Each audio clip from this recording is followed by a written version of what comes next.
Using the same act that took down the American Mafia, corporations are silencing critics using claims of racketeering. I'm Yasmin Khan with the breakdown, and the Racketeer Influenced and Corrupt Organizations Act, or RICO, is probably best known for dismantling the 5 mafia families of New York City back in the 1980s. With RICO, the cops didn't need to pin each gangster for a specific crime before convicting them, which was difficult, time-consuming, and costly to do.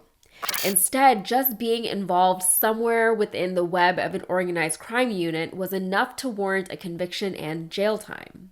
Now, that same Anti-Racketeering Act is being used in a more sinister way by big corporations fighting back against the little guys.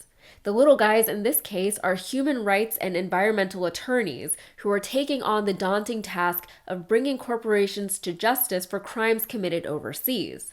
These crimes often go unnoticed by the general public, and they can be difficult to trace back to the corporations, especially, for example, when the crimes are being executed by local gangs and cartels. What tends to happen in these cases is that plaintiffs need to try several times before they actually win a case against the corporations.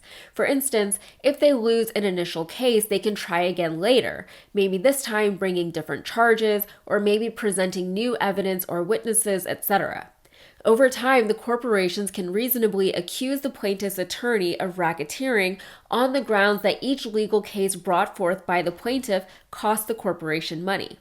It can be spun as a systematized effort to drain resources from the corporation.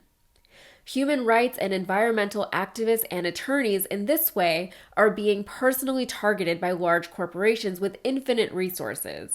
The case that popularized this approach, according to an article in The Intercept, was from 2011 between Chevron and attorney Steven Donziger. The Los Angeles-based law firm Gibson Dunn represented Chevron in a case where the oil giant was accused of polluting the Ecuadorian Amazon with toxic sludge. The pollution was linked to miscarriages and birth defects, as well as cancer deaths among the nearby indigenous population. Rather than responding to the accusations, Gibson Dunn decided to pin Donziger for racketeering, using the attorney's own legal missteps against him, building a case in which Donziger was seeking to extort Chevron for a bigger windfall. Donziger was also accused of controlling a witness and bribing a judge. To the latter accusation, Gibson Dunn paid a witness hundreds of thousands of dollars worth of benefits to testify that he had facilitated the bribery between Donziger and the judge. These benefits included relocating the witness and his family to Ecuador to the United States and paying him $12,000 a month, all of which Chevron claimed was done to protect the witness once he came forth. Now, despite conflicting evidence being presented against Chevron, Donziger found himself serving time in federal prison, and Chevron got off scot-free.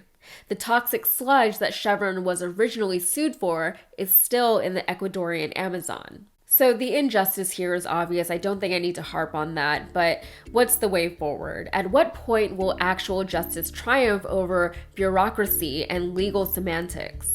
The people are tired, and by people, I most certainly don't mean corporations. All right, that's it for me. Be sure to like and subscribe if you got something out of this, and be sure to follow me on Instagram and TikTok. Thank you.